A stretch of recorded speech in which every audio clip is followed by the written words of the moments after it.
Bíblias comigo, Evangelho de Jesus, segundo escreveu Mateus, né? Nós dizemos assim, Evangelho de Mateus, né? Não é errado, mas alguém pode pensar assim que são as boas novas de Mateus. Na verdade, são as boas novas de Jesus que Mateus registrou, né? Mas não tem pecado nenhum não, viu, irmãos? Fala assim, eu li o Evangelho de Mateus hoje, tá? Não tem pecado não, mas é o Evangelho de Jesus, as boas novas de Jesus registradas pelo evangelista Mateus, capítulo de número 7, e versículos 13 e 14. Nós vamos meditar só nesses dois versos hoje aqui. Eu queria discorrer com os irmãos, para que nós possamos pensar a partir do tema desta noite, que são dois caminhos. Tá? O tema dessa noite é dois caminhos. E nós vamos meditar a partir desta passagem aqui. Todos os irmãos acharam Mateus capítulo 7, versículo 13 e 14, amém? Diz assim, entrem pela porta estreita, porque larga é a porta e espaçoso é o caminho que conduz para a perdição, e são muitos os que entram por ela. Estreita é a porta e apertado é o caminho que conduz para a vida, e são poucos os que o encontram. Amém? Curva a sua cabeça, vamos pedir a graça de Deus na nossa meditação desta noite. Pai querido, mais uma vez em oração, nós estamos agora pedindo, Senhor, encarecidamente, que o Senhor, pela tua misericórdia, Pai, possa conceder graça a cada um de nós. Nos dá, Senhor, nas nossas mentes, iluminação do Teu Espírito Santo para compreender a Sua santa, bendita, preciosa e transformadora palavra, Senhor. Que nós possamos estar atentos a ela, Senhor, que o cansaço físico deste dia de hoje, ó Senhor, que não venha nos atrapalhar de termos, Senhor, a nossa mente e o nosso corpo voltados, Pai, não diante de homens, mas diante do Senhor e da sua bendita, santa e preciosa palavra. Fala conosco mais uma vez, Pai. É a nossa oração em nome do Senhor Jesus. Amém, queridos? Glória a Deus. Os irmãos já perceberam que toda escolha também é uma não escolha? Vou repetir, vocês já perceberam que toda escolha também é uma não escolha? Vocês já perceberam isso? Vamos usar o exemplo aqui que, por exemplo, você foi na loja comprar uma camiseta e você só tinha dinheiro para uma camiseta. E você tinha uma camiseta lá, se for um homem, tinha uma camiseta azul e uma camiseta verde. Eita, povo tradicional, tem que ser azul, tem que ser verde, né? Não pode ser uma rosa, uma amarela, né? Mas vamos pegar aqui que é uma camisa azul, uma camisa verde. Você só tem dinheiro para levar uma. E você escolhe a azul. Mas você também fez outra escolha. Você escolheu não levar a verde. Se você está orando a Deus e pedindo ao Senhor, Senhor, guia a minha vida para que apareça uma pessoa para que eu possa namorar com essa pessoa, noivar e casar, é uma escolha. E essa escolha também está sendo feita, de um lado, para que venha uma pessoa, e quando essa pessoa surge, é aquela pessoa escolhida, e você está rejeitando todas as outras pessoas.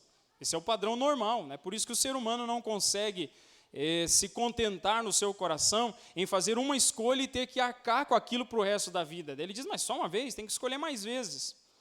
Mas é interessante que esse tema que nós vamos meditar aqui nessa noite é que nós precisamos a cada dia ter muito claro no nosso coração a escolha que nós decidimos fazer de seguir a Jesus Cristo.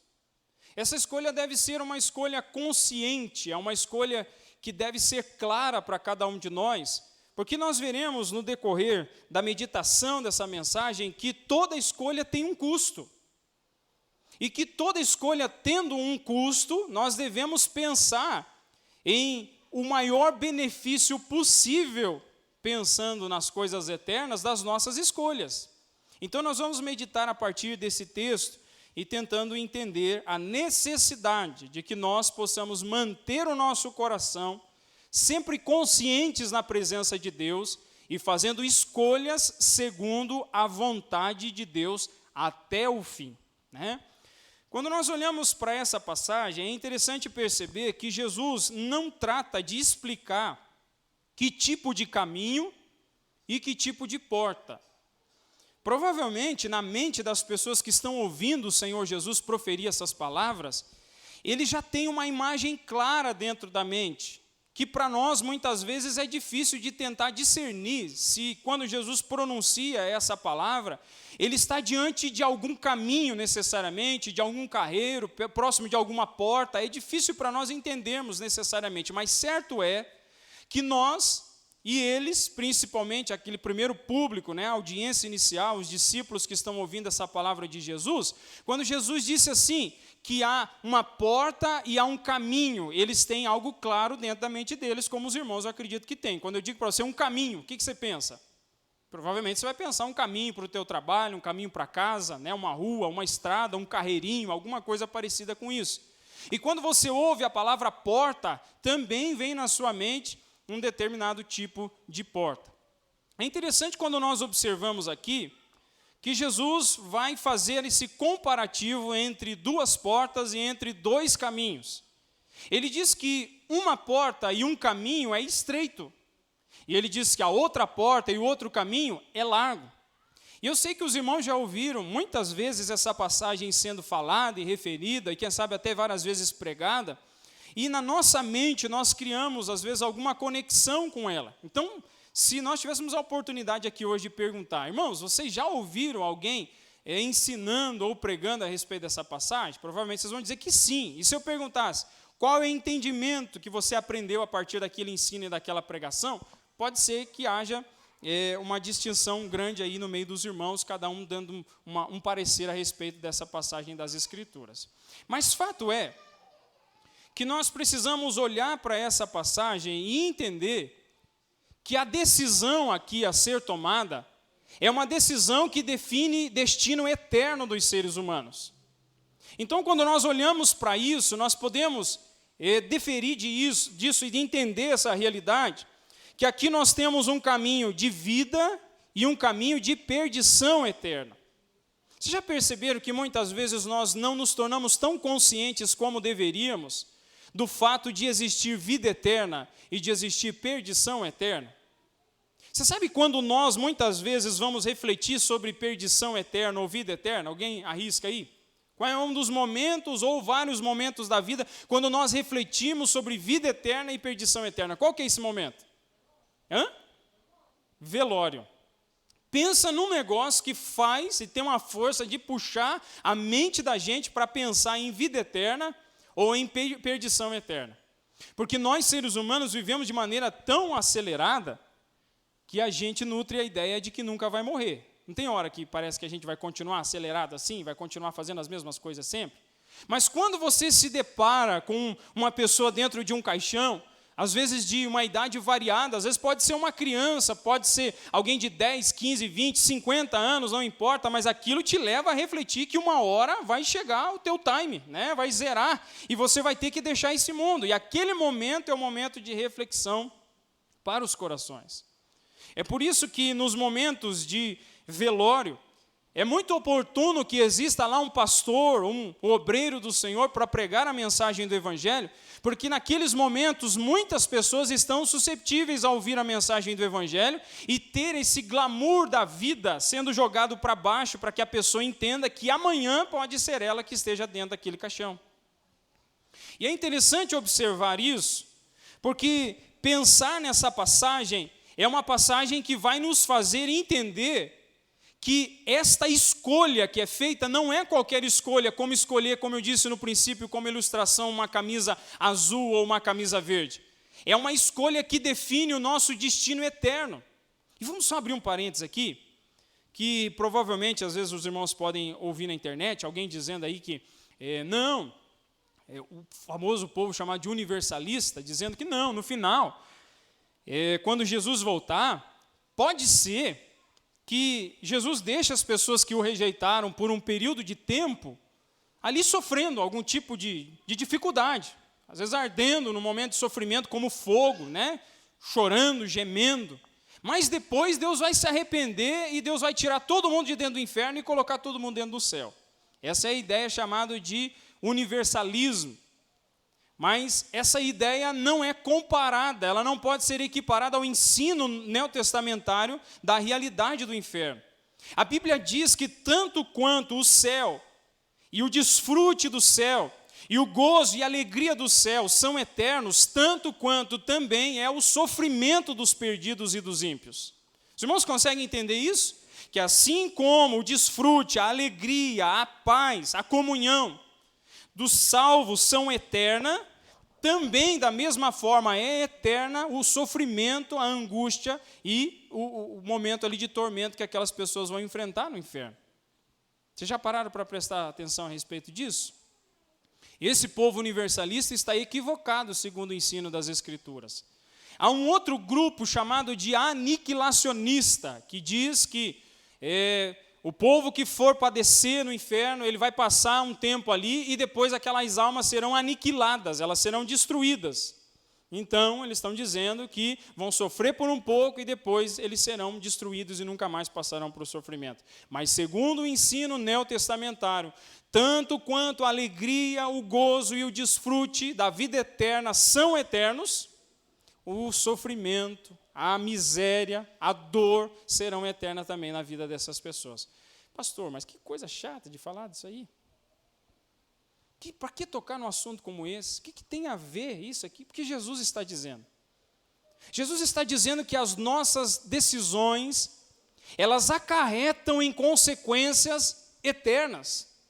E nós vamos meditar aqui nessa noite de que nós precisamos ter um cuidado tremendo dentro do nosso coração e um temor profundo na presença de Deus, porque nós não podemos nem por um momento imaginar que porque eu sou membro de igreja, eu tenho uma carteirinha de crente da ADSMI, que eu participo de alguma atividade na igreja, que eu venho nos domingos aqui participar dos cultos, porque eu canto no círculo de oração, nos jovens, nos adolescentes, que isso me garante dentro da realidade da vida eterna.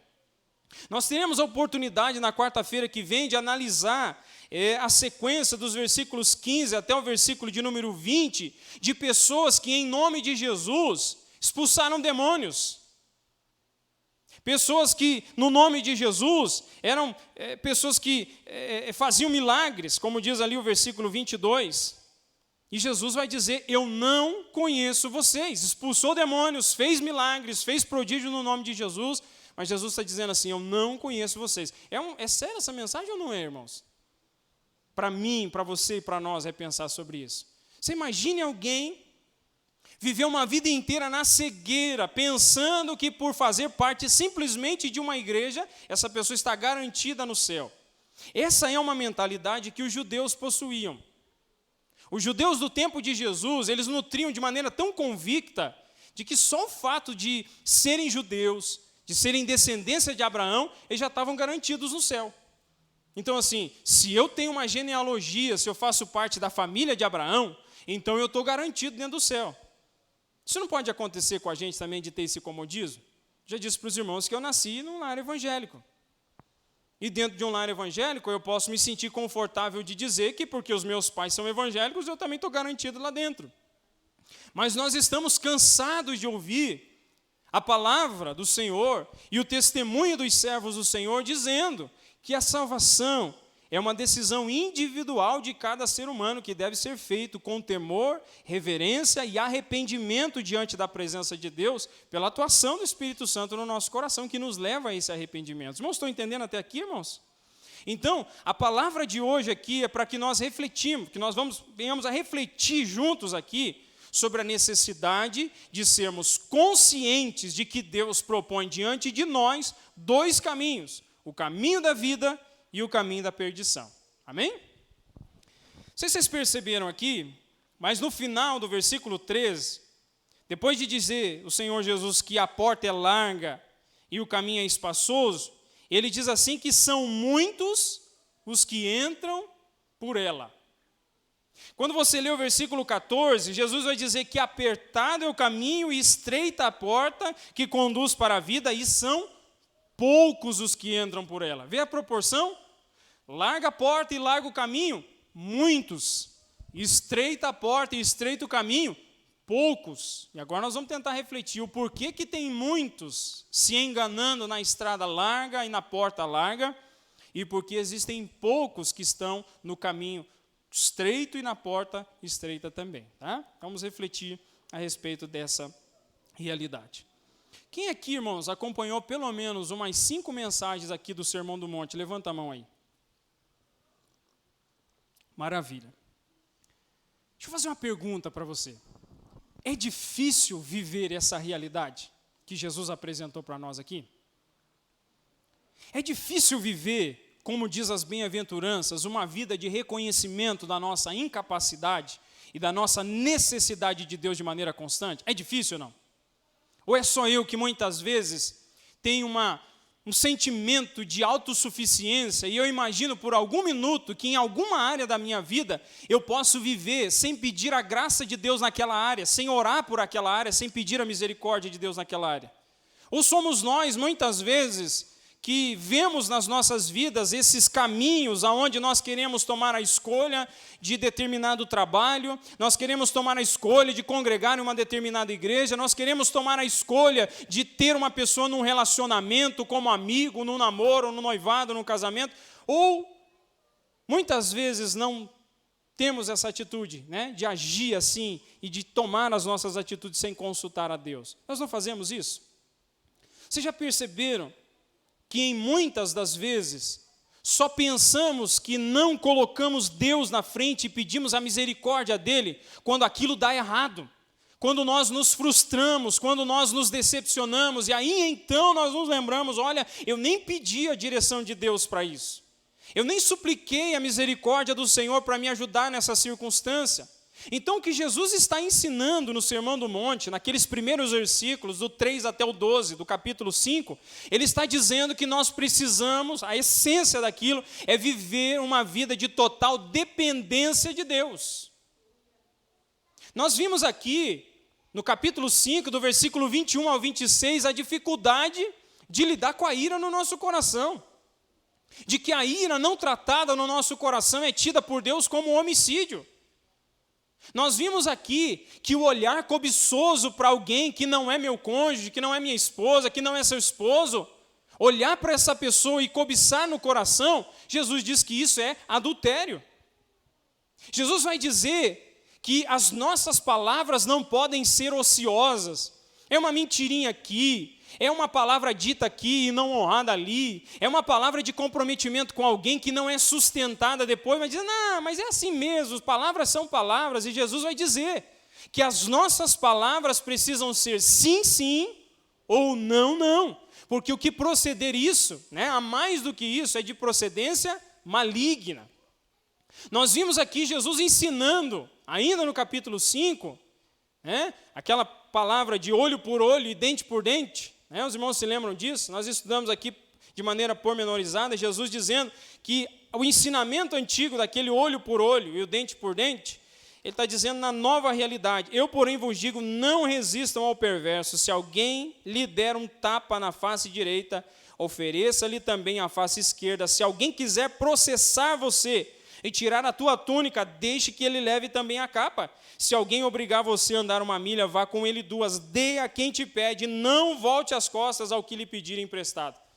Você já meditou nisso aqui? A dificuldade que isso pressupõe? Fiz até aqui uma encenação, né, com o Leonardo aqui segunda-feira, né, Léo? Que nós estávamos conversando sobre essa realidade, eu usei isso aqui como um exemplo, depois eu vou mostrar como que a gente fez essa conexão. Se alguém estiver diante de mim aqui, e eu sou destro, e eu tiver que dar um soco na face direita daquela pessoa, como é que eu faço para dar? Porque a face direita está desse lado aqui da pessoa. Com a mão direita, como é que eu acerto a cara dela? Se eu fizer assim, eu acerto? Hã? Nós chegamos num consenso aqui, que aqui não se está falando de um soco, mas de um tapa. E é aquele tapa clássico, né, que lá nas estruturas de sociedade, de família, de senhorio, de escravos, no tempo de Jesus, era aquele tapa que era dado, né, de lado na face da pessoa, e era um tapa de humilhação. Era um tapa que um pai dava ao filho ou à filha, no sentido de dizer assim, olha, você está sendo repudiado dessa família. Você é um bastardo, você é uma bastarda, você não faz mais parte da minha família. Era um tapa de vergonha, era um tapa de humilhação. Eu já disse para os irmãos aqui, meu pai contando, né, de um irmão que falou para ele assim, olha, eu estou para encontrar alguém que tenha coragem de me dar um soco no rosto, só para mim dar o outro lado da face. mas é um coitado, um bobo, né? Porque a palavra não está dizendo isso aqui. Vai ficar arrumando briga na rua, né? Tacar uma pedra no carro do vizinho só para ver ele vindo do teu lado para acertar a face direita. Não. Jesus está dizendo que se nós tivermos de passar vergonha numa circunstância, se alguém quiser nos humilhar, e eu não sei se os irmãos se lembram, o pastor Lenito Beltrão trouxe uma palavra voltada aqui para andar mais uma milha, já há um bom tempo atrás, vários meses atrás, acho que mais de um ano atrás, falando sobre andar essa uma milha, que significava que todos os moradores das cidades, né, do domínio romano, que não eram os próprios romanos, os outros povos, né, as outras etnias, eles tinham por obrigação de que quando o soldado chegasse na cidade, esses moradores da cidade deveriam por obrigação levar as malas, né, os pertences daquele soldado, daquele viajante romano, né, por pelo menos uma milha. E Jesus está dizendo, além de uma milha, vá com ele 2. Faça mais do que está sendo pedido para você na lei civil para demonstrar que você realmente é um seguidor meu, que você realmente é alguém que me honra. Então, pare para prestar atenção a respeito disso, irmãos. É fácil isso. Vamos concluir aqui com uma visão de Jesus dizendo assim, viste o que foi dito aos antigos? Os antigos diziam, nós vimos que não é a Bíblia que dizia, amarás o teu próximo e odiarás o teu inimigo. E Jesus vai dizer assim, eu porém vos digo, ame os seus inimigos e orem por eles. O que é amar os inimigos? É ter um sentimento de prazeroso quando está na presença dele? Não. Jesus vai nos ensinar, e o Novo Testamento vai nos ensinar que amar os inimigos, e aqui não é alguém que é teu inimigo, mas é alguém que se considera teu inimigo, tá? Não é que você é inimigo dele, mas ele te considera inimigo. Qual que é a atitude de amor? A atitude de amor é mesmo não tendo vontade nenhuma de fazer o bem para aquela pessoa, você dizer assim, porque eu amo a Deus e quero obedecer o mandamento de Deus, eu vou tentar fazer o máximo de bem para essa pessoa, mesmo que ela não mereça. Esse é o ensinamento de Jesus. E além disso, quando chegar em casa, ainda orar pelaquela pessoa. E não é orar para dizer assim, Deus, que ela tenha uma intoxicação alimentar, Senhor. Ou, Senhor, que ela possa atravessar a rua na hora de comprar o pão e algum carro encontre com ela. Né? Não, é esse tipo de oração. É aquela oração suplicando a Deus e pedindo a Deus que aquela pessoa se converta dos seus maus caminhos. Que aquela pessoa se arrependa do seu pecado, que se arrependa daquela sua transgressão e se volte para Deus de todo o seu coração. Pergunta para os irmãos aqui de novo, é fácil isso, irmãos? Quando nós estamos tudo aqui dentro, sentado aqui bonitinho, irmãos, é a coisa mais fácil que tem, não é? Mas quando eu saio lá fora e vou conviver com as pessoas, eu percebo que não há em mim capacidade para viver essa vida. E aí eu olho para Jesus falando sobre caminho estreito e sobre porta estreita, e ele dizendo que são poucos os que entram. O que Jesus está dizendo? É que são poucos que estão dispostos a viver esse tipo de vida de renúncia. É que são poucos que estão dispostos a olhar para essas palavras ditas aqui, nestes 3 capítulos, e dizer, Deus, se o Senhor está desejando que eu viva essa vida, Senhor, dá-me graça para viver, Senhor, porque eu não tenho capacidade para viver um nível tão alto de vida e de comunhão e de obediência ao Senhor. Há uma frase interessante de Agostinho de Hipona, que ele diz assim, Senhor, pede-me o que quiseres, mas dá-me aquilo que pedires. O que ele está dizendo? Senhor, o que o Senhor quiser pedir para que eu faça, peça, Senhor, mas me dê condições para realizar aquilo que o Senhor está me pedindo. Irmãos, por que essa palavra é tão urgente para nós? Porque se nós vivemos nessa sociedade e pagarmos a essa sociedade aquilo que eles fazem com a mesma moeda, qual é a diferença que nós temos deles? Se quando no trabalho alguém ali bate boca com o outro, reclama do outro, né, vira aquela guerra, aquela discussão, aquela discórdia. Se você e eu, como cristãos, agimos da mesma maneira, qual é a nossa diferença para eles? Nenhuma. Se eu der o troco, a mesma moeda para a pessoa que me faz mal, qual é a minha diferença com as pessoas desse mundo que vivem em cegueira e em escuridão? É por isso que a figura de Jesus, ela causa 2 tipos de impressões e sentimentos nas pessoas que estão à volta de Jesus. A primeira impressão é a admiração, porque com certeza a sociedade de Jesus nunca viu ninguém como ele. E aqui, irmãos, vale a pena dizer algo muito precioso, né? Porque nós somos os reis e as rainhas de dizer e de fazer né? Aquela realidade do faço o que eu falo, mas não faça o que eu faço. Faz o que eu digo, mas não faça o que eu faço. Só siga as minhas palavras, mas a minha atitude não copie. Isso é muita hipocrisia. E nós muitas vezes agimos assim. Mas eu queria que você refletisse comigo aqui a respeito de Jesus. Será que Jesus era incoerente? Ele falava uma coisa e vivia outra? Sim ou não? Quando Jesus diz ali para nós, no início do Sermão do Monte, bem-aventurados os pobres de espírito, e com aquilo Jesus está dizendo assim, bem-aventurados são aqueles que reconhecem a sua condição humana, que sabem que são necessitados da graça de Deus para tudo. Ele está dizendo aquilo só como teoria, ou ele vai demonstrar isso na prática? Nós conversamos aqui na segunda-feira a respeito disso, e vamos ver se os irmãos chegam na mesma conclusão. Qual é a maior atitude de um ser humano que conhece a Deus, que ele tem de demonstrar a sua humilhação diante de Deus? Qual é a atitude que o ser humano pode ter diante de Deus para demonstrar a sua humilhação? Alguém arrisca aí ou não?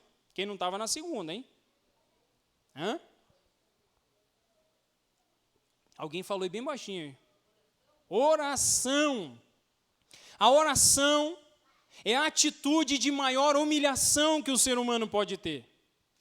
Porque a oração pressupõe que eu não tenho mais recursos e não tenho mais condições, eu não tenho mais para quem recorrer, e eu dobro o joelho diante de Deus e peço a misericórdia de Deus. Jesus ensinou a orar ou não ensinou? Nós aprendemos aqui Jesus ensinando a orar. Mas a pergunta é, Jesus orava? Sim ou não, irmãos? Sim. Jesus precisava orar, irmãos?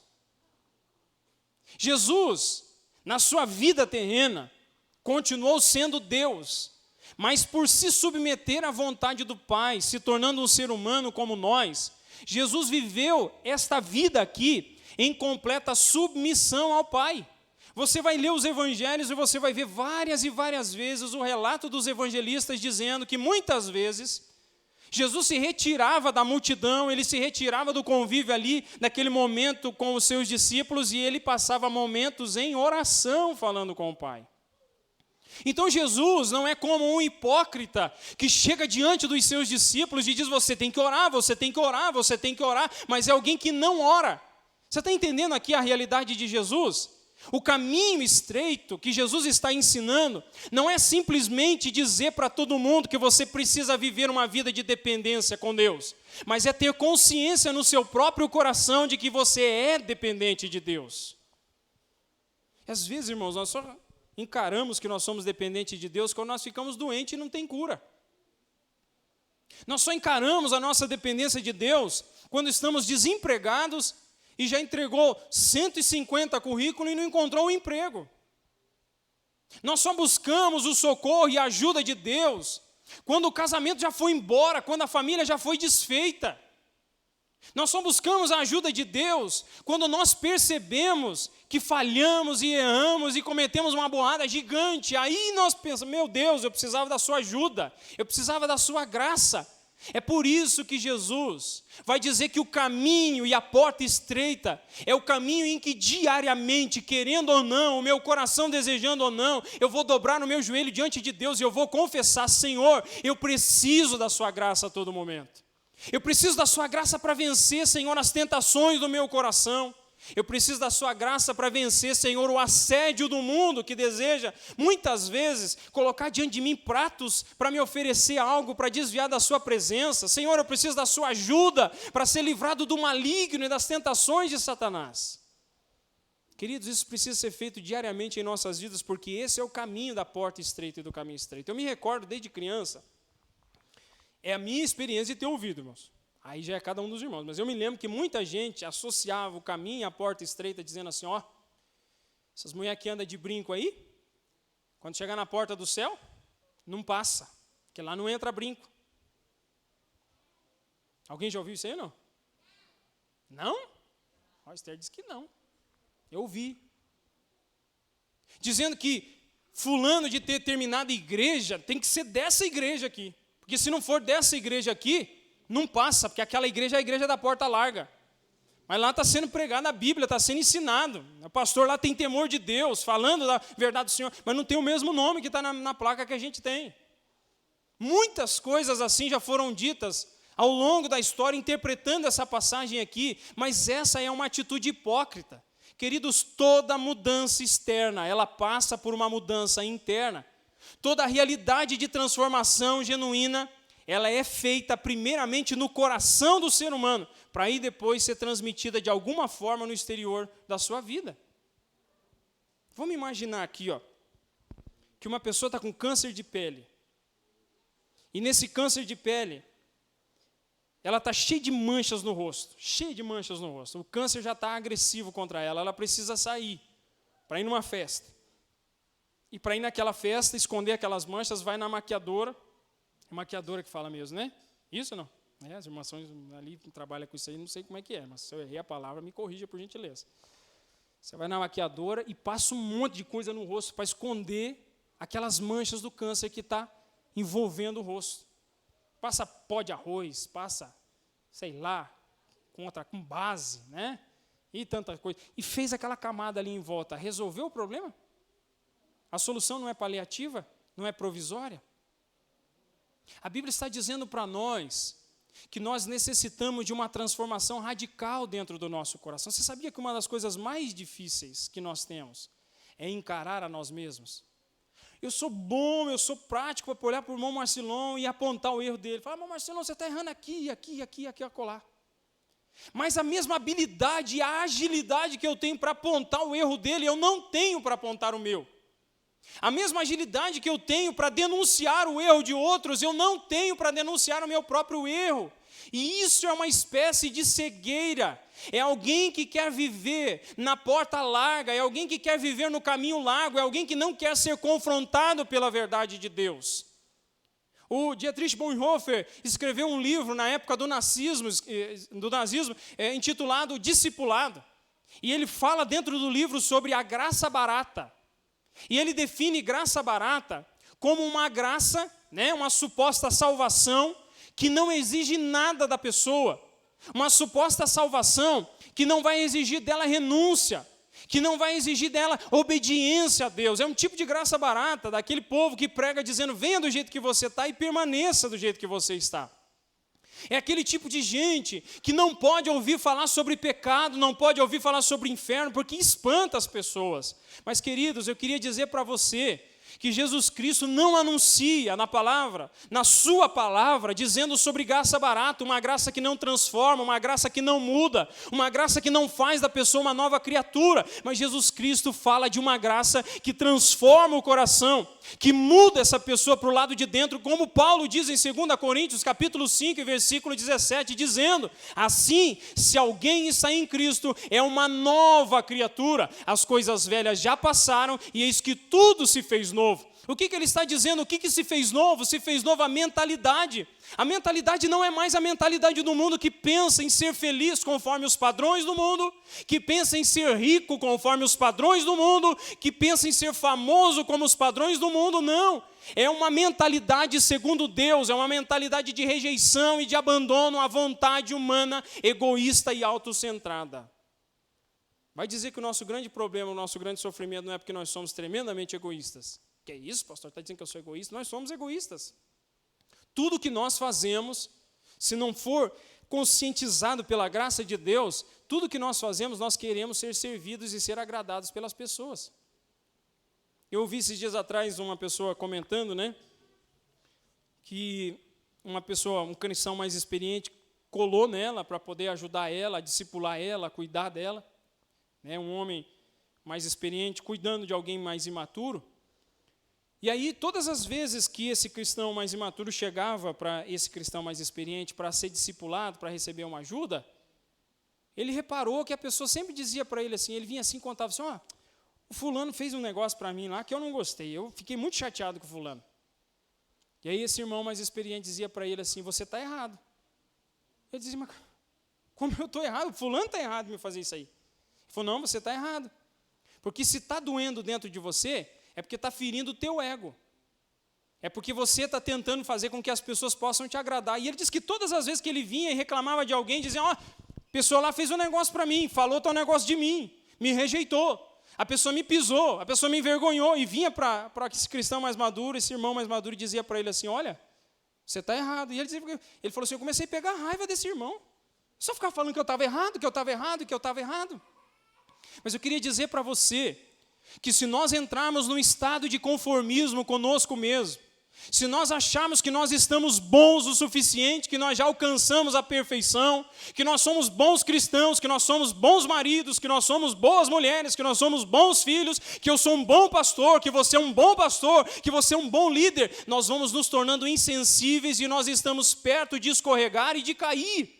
Porque quando nós chegamos na palavra de Deus e somos confrontados por ela, constantemente nós somos levados a reconhecer que existe alguma coisa em mim que precisa ser transformada. Os irmãos conseguem entender isso aí, irmãos? Oh, queridos, que momento precioso que Deus está nos dando aqui agora, de vermos juntos essa verdade. Não se sinta confortável consigo mesmo.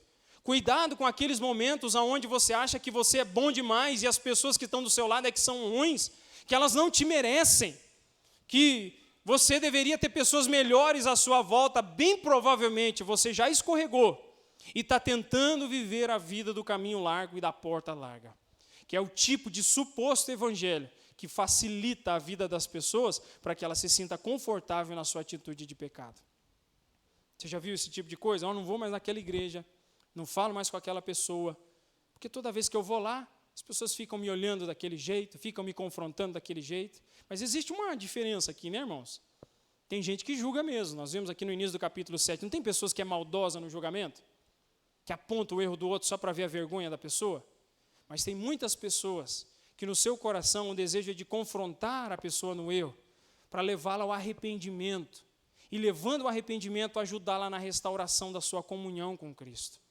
Queridos, por que eu disse no começo que esses dois caminhos são decisivos para nós? Porque nós não podemos permitir, mas eu frequento o culto de domingo, eu faço parte de algum trabalho na igreja, eu sou pastor do Guilhermina. Se eu ficar pensando isso no meu coração, e eu me esquecer que eu preciso a cada dia, diante de Deus, com a graça de Deus, viver uma vida de renúncia, eu posso escorregar, cair, e o meu destino e o meu caminho vai ser como esses aqui, que disseram, Senhor, em teu nome nós profetizamos, em teu nome expulsamos demônios, e o Senhor vai dizer, apartem-se de mim, porque eu não conheço vocês. Estão vendo aqui, irmãos, a importância de checar o nosso coração? De poder ver o nosso coração à própria luz de Deus? É interessante ainda observar que o próprio Senhor Jesus é alguém que vivia as realidades dessa passagem do Sermão do Monte. Nós vemos aqui que Jesus orava. Orava ou não, irmãos? Jesus tinha capacidade de ser humilhado pelas pessoas e não revidar a humilhação? Você já pensou aqui no que Jesus passou quando ele foi entregue na mão dos soldados e depois nas mãos de Anás, Caifás, Pilatos e todo o processo até a crucificação? Você já pensou a respeito disso? Vamos pensar aqui num ponto. Alguém de vocês já teve que ficar nu, contra a vontade, não é aquele maluco que sai na rua, né? Mas contra a vontade, alguém aqui já teve que ficar nu na rua quando todo mundo está passando? Ninguém teve que passar isso. Você imagina a humilhação de Jesus numa sociedade ainda mais rigorosa do que a nossa, né? Que era totalmente vergonhoso a demonstração de qualquer parte do corpo, e hoje em dia tem gente que quanto menos roupa, a pessoa acha mais legal. Não sei que gosto tem nisso. Mas aí, você imagine Jesus dentro daquela sociedade e ele tendo que ficar despido diante das pessoas que estão em volta dele. Isso é vergonha e humilhação ou não? Se fosse com você, qual que seria a tua reação? Se um grupo de opositores do evangelho fizesse isso com você, qual que seria a tua reação? Cadê o porrete? Cadê o porrete? Se vier aqui, eu racho a cabeça agora desse povo. Eu cato uma pedra para atacar nesse povo. Mas Jesus, ele estava disposto a não somente dizer que eu e você devemos aprender a passar vergonha nesses momentos. Eu estou dizendo aqui uma coisa drástica, mas às vezes pode ser, já aconteceu comigo várias vezes, de estar numa roda de pessoas, às vezes num ambiente que não tem como você sair dali, colega de trabalho, e eles te ridicularizarem de propósito. Já não aconteceu com você isso aí ou é só comigo que aconteceu? Não tem esses momentos? E aquilo parece que dá uma ira no coração da gente, falando assim, olha, eles estão fazendo de propósito só porque eu sou cristão. E riem, e falam de assuntos que não deveriam, e por algum motivo você não pode sair dali, porque tem uma reunião, tem um chefe ali, tem alguma coisa acontecendo, você tem que ficar no meio daquelas pessoas. E eles estão fazendo de propósito para espizinhar e envergonhar você. O que você faz? Levanta daquele tapão na mesa e fala, para de falar com esse negócio, aí senão eu vou pegar vocês. Ou a gente olha como Jesus e diz assim, obrigado, Senhor. Porque o Senhor está me dando a oportunidade de ser envergonhado, mas não envergonhado por mim mesmo, mas pelo teu nome, Senhor. Não é por causa de mim que eles estão fazendo isso, mas é pelo nome daquele que eu sirvo, o Senhor. Senhor, se eles quiserem fazer, pode fazer. E eu queria dizer para você uma coisa. Às vezes esse povo que está fazendo isso, ali no meio daquele povo tem alguém observando e vendo que a atitude daquele irmão, daquela irmã, é uma atitude que não revida. Como Jesus diante de Pilatos, Pilatos dizendo para ele assim, você não vai se defender? Você não vai falar nada diante de mim? Você não sabe que eu tenho autoridade para mandar prender e para mandar soltar? E Jesus está dizendo assim, você não teria nenhuma autoridade se do alto não fosse concedido.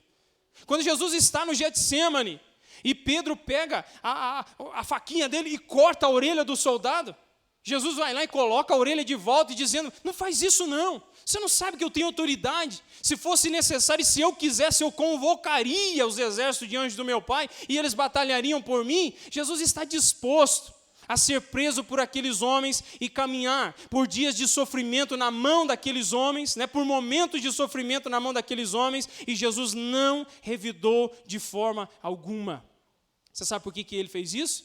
Para provar para mim e para você que ele não é um Cristo teórico, que ele não é um Cristo que diz que você deve fazer, mas ele não se compromete em fazer, mas ele é um Cristo verdadeiro, ele é um Senhor que vai dizer, eu vou demonstrar para você que eu mesmo, em mim mesmo, cumpro isso, e em você, a minha vida em você, eu te dou capacidade para vencer essas dificuldades diante desse mundo. Os irmãos estão entendendo essa mensagem, irmãos? Do desafio que é viver uma vida de caminho estreito, de porta estreita. Vamos caminhando aqui que o nosso tempo está se findando. Nós precisamos entender que muitas pessoas podem viver um caminho de falsa religião e de hipocrisia. Você já percebeu que muitas pessoas, às vezes, elas criam um tipo de religião e elas criam o seu dogma, mas aqueles dogmas são só aquilo que ela gosta, que não mexe em nada dela? Você já viu que muitas vezes as pessoas seguem determinadas religiões porque ela gosta que aquela religião não lhe obriga a fazer nada que ela não queira fazer? A realidade do cristianismo é confrontadora. A realidade do cristianismo ela é oposta àquilo que existe naturalmente no coração do ser humano.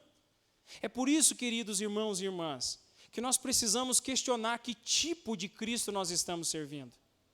Se nós não estamos inventando um Jesus que supostamente é tolerante, com uma vida de pecado consequente, de uma vida de gente que fica praticando o pecado e vivendo na prática do pecado e não se arrepende daquilo, esse não é o Cristo verdadeiro, porque Jesus veio para nos libertar do pecado. Jesus não veio para ser conivente com alguém que vive uma vida de fofoca, de mentira, de intriga, de oposição, uma vida de cobiça, de inveja, de todo tipo de sentimento carnal. Jesus não nos salvou para que nós vivêssemos dessa forma. Se eu e você vivemos assim, nós estamos inventando um Cristo e nós estamos inventando uma religião. Os irmãos estão entendendo, irmãos? Há uma outra coisa aqui, que tem gente que pode achar que porque é inteligente, que conhece um monte de Bíblia, ele é melhor do que todo mundo. Aí ele despreza as pessoas, ele humilha as pessoas, ele diz, eu tenho faculdade de teologia, eu fiz mestrado, eu fiz doutorado. Quem é você para saber de alguma coisa? E aí usa a sabedoria, que não é a sabedoria da palavra de Deus, para poder rebaixar e humilhar as pessoas. Você sabe o que é interessante? O verdadeiro estudo da teologia, o verdadeiro estudo da palavra de Deus, ele não é letra morta na mente. O verdadeiro estudo da palavra de Deus é algo que ilumina a mente, aquece o coração e transforma a vontade e a conduta de cada um de nós. Não é porque eu sei muito, isso não voga. O conhecimento, o verdadeiro conhecimento de Deus, a verdadeira sabedoria de Deus é algo que penetra a minha mente e transforma o meu coração. Então o caminho estreito não é da pessoa que se acha mais inteligente do que os outros, mas o caminho estreito é o caminho daqueles que, tendo sabedoria que vem de Deus, escolhe usar esta sabedoria para abençoar e ajudar outras pessoas. Você já não viu gente que o cara é inteligentíssimo, é engenheiro, ele faz grandes construções e faz grandes projetos, mas às vezes a família dele é uma miséria? Já viu? O cara consegue construir um prédio, ele consegue construir uma casa, mas ele não consegue manter um lar. Ele pode ter inteligência humana, mas lhe falta a sabedoria de Deus, porque a sabedoria de Deus é transformadora para a vida de quem tem e para aqueles que estão em volta e transmitem para essas pessoas. Então, o verdadeiro caminho de Cristo, da porta estreita, não é o caminho da suposta sabedoria neutra, né, a sabedoria morta, mas é da sabedoria que transforma o coração e transforma a vida dessas pessoas. Uma outra realidade é que algumas pessoas, elas vivem um caminho de legalismo. Você já viu gente impondo sobre os outros regras que não estão nas Escrituras? Acontece isso ou não? Você não pode fazer isso. Você não pode fazer aquilo. Teve um irmão que, não vou revelar o irmão, mas testemunhou para mim que uma pessoa... vou citar um exemplo meu aqui para ficar mais fácil. Vou pegar dos meus mesmo aqui. Tem um dia eu trabalhando, né, com uma irmã, colega de trabalho, vigilante, e ela era de uma determinada igreja, e ela me perguntou assim, irmão, eu queria saber se eu posso ir na festa de aniversário de um parente lá, de um fulano. O que a Bíblia diz a respeito disso? Eu falei, festa de aniversário? O que vai ter lá? Vai ter bolo, salgadinho, refrigerante? Eu falei, pode? O que tem de mal nisso? Não, porque a igreja onde eu vou diz que as festas de aniversário, que são feitas por pessoas não cristãs, a comida lá é sacrificada aos ídolos. Eu falei, papai do céu. Eu falei, então eu já comi um monte de coisa de idolatria, né? De idólatra. Quantos aniversários que eu já fui? Eu falei, não, não tem nada a ver com isso aí, não. Daí expliquei, falei, o contexto lá de 1 Coríntios 8, né, capítulo 8, capítulo 9 e 10, fala sobre a liberdade cristã e está muito ligado ao contexto das carnes sacrificadas aos ídolos lá, mas não tem nada a ver, vai e come bolo mesmo. Coma de tudo, mas não coma tudo. E aí tudo bem. Agora, você conseguiu imaginar isso? De líderes que estão impondo sobre os ombros de pessoas, de cristãos, regras que são regras humanas. Queridos, nós precisamos entender que o legalismo, ele é o outro extremo do liberalismo.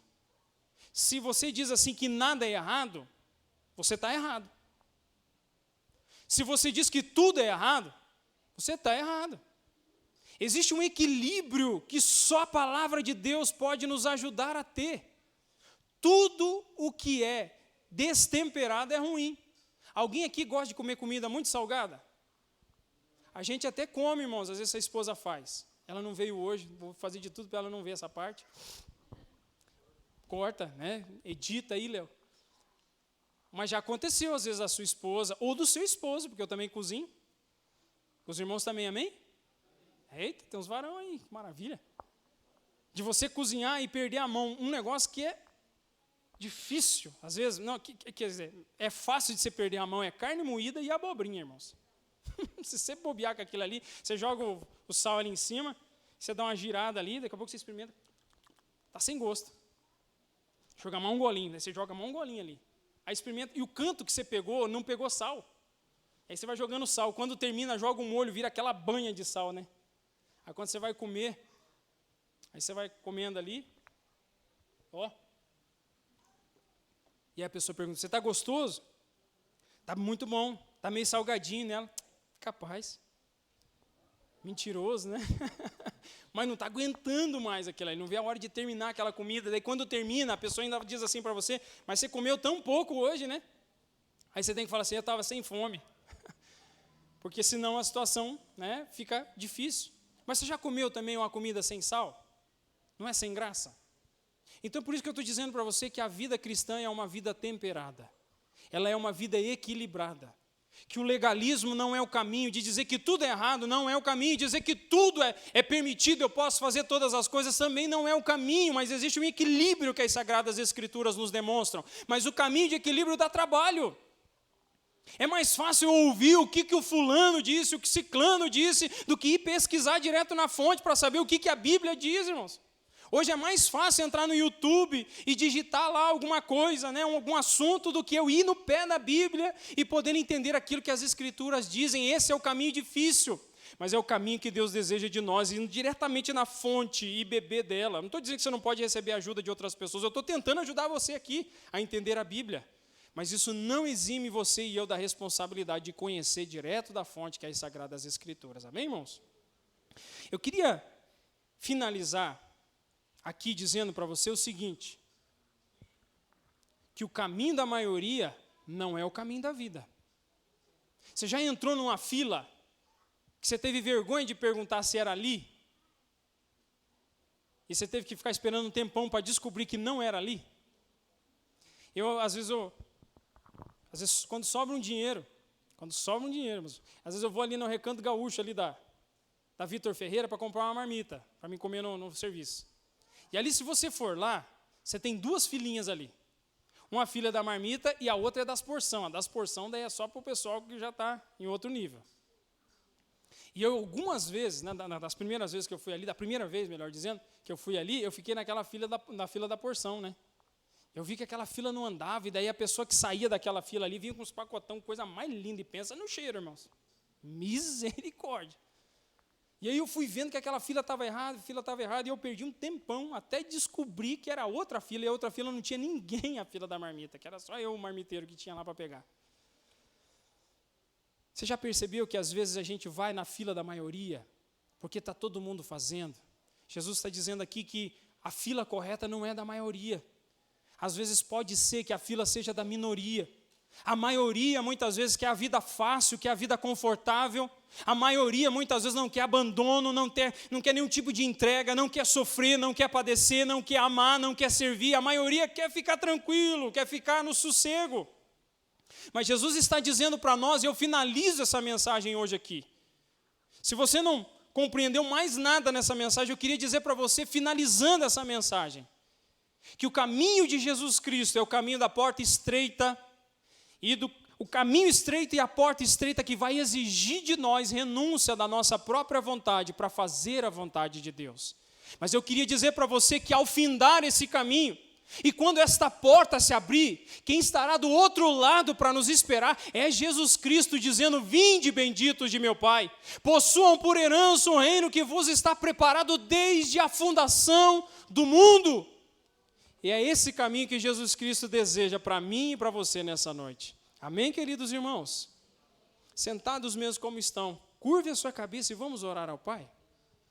Querido Pai, nesse momento, Senhor, nesta oração, nós te pedimos a sua graça sobre nós, Senhor, pedindo que o Senhor tenha misericórdia das nossas vidas, dos nossos corações, que o Senhor, Pai, possa estender as tuas mãos sobre cada um de nós que aqui estamos, daqueles que não vieram, mas que quem sabe depois verão essa mensagem, Senhor, para que nós entendamos, Pai, que este caminho estreito e esta porta estreita é o caminho que conduz à vida, mas que não é simples, não é fácil. O Sermão do Monte vem confrontar, Senhor, o nosso coração acomodado, que não quer muitas vezes renunciar, que não quer abandonar, que não quer sofrer, que não quer, meu Deus, ter que abandonar o egoísmo, Senhor, mas que o Senhor nos ajude, Pai, que nós não sejamos, Pai, uma lamparina que não tem luz, que nós não sejamos um sal que perdeu o sabor e as suas propriedades, Senhor, mas que nós sejamos verdadeiros imitadores de Cristo, que nós possamos entender que o nosso Senhor Jesus não foi um teórico, alguém que simplesmente ensinou, mas que não viveu,